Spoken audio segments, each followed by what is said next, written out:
نحمده ونصلي على رسوله الكريم اما بعد بسم اللہ الرحمن الرحیم۔ ذوالحجہ کے 4 مخصوص اعمال ہیں جو صرف ذوالحجہ کے ساتھ خاص ہے، اس کے علاوہ اور مہینوں میں یہ نہیں ہے۔ پہلی بات، رسول اللہ صلی اللہ علیہ وسلم کا ارشاد گرامی ہے کہ تم میں سے کسی نے قربانی کرنی ہو تو جب وہ ذوالحجہ کا چاند دیکھے تو وہ ناخن اور بال نہ کاٹے تا وقت یہ کہ قربانی کر لے۔ تو ان ایام میں قربانی کرنے والے کے لیے ناخن اور بال نہ کاٹنا مستحب ہے، اور یہ حجوں کے ساتھ تھوڑی سی مشابہت بھی ہوتی ہے اس میں، اور اللہ تعالیٰ کی رحمت کا مستحق بھی بننا ہوتا ہے اس میں۔ البتہ یہ بات یاد رکھنا چاہیے کہ اگر ضروری بال کے کاٹنے کا دورانیہ 40 دن سے زیادہ ہو گیا ہو تو پھر اس کا کاٹنا ضروری ہے، پھر باقی رکھنا گناہ ہوگا۔ دوسرا کام ذوالحجہ کے ابتدائی ایام میں روزہ رکھنا ہے، کیونکہ ذوالحجہ کے ابتدائی 10 ایام میں ایک روزہ رکھنا ثواب کے اعتبار سے 1 سال کے روزوں کے برابر ہوتا ہے، جبکہ 9 ذوالحجہ یعنی عرفہ کا روزہ رکھنے کا ثواب اس سے بھی زیادہ ہوتا ہے، کیونکہ روایت سے یہ بات معلوم ہوتی ہے کہ عرفہ کا روزہ رکھنے سے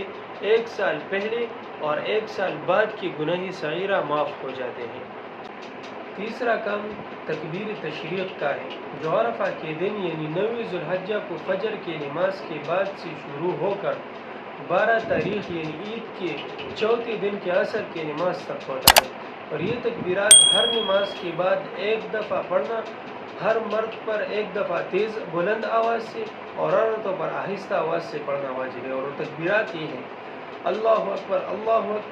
لا الہ الا اللہ، واللہ اکبر وللہ الحمد۔ مفتی اعظم مفتی شفیع رحمہ اللہ فرمایا کرتے تھے کہ یہ تکبیر تشریق اس لیے رکھی گئی ہے کہ اس سے شوکت اسلام کا مظاہرہ ہوتا ہے، اور یہ بات بھی جاننا ضروری ہے کہ نماز کے علاوہ عام اوقات میں بھی ان ایام میں ان تکبیرات کا اہتمام کرنا چاہیے، کیونکہ ان تکبیرات کا ان ایام میں عام اوقات میں ورد کرنا مستحب ہے۔ چوتھا کام ان ایام میں وہ عمل جو اللہ تعالیٰ نے مقرر کیا ہے وہ ہے قربانی،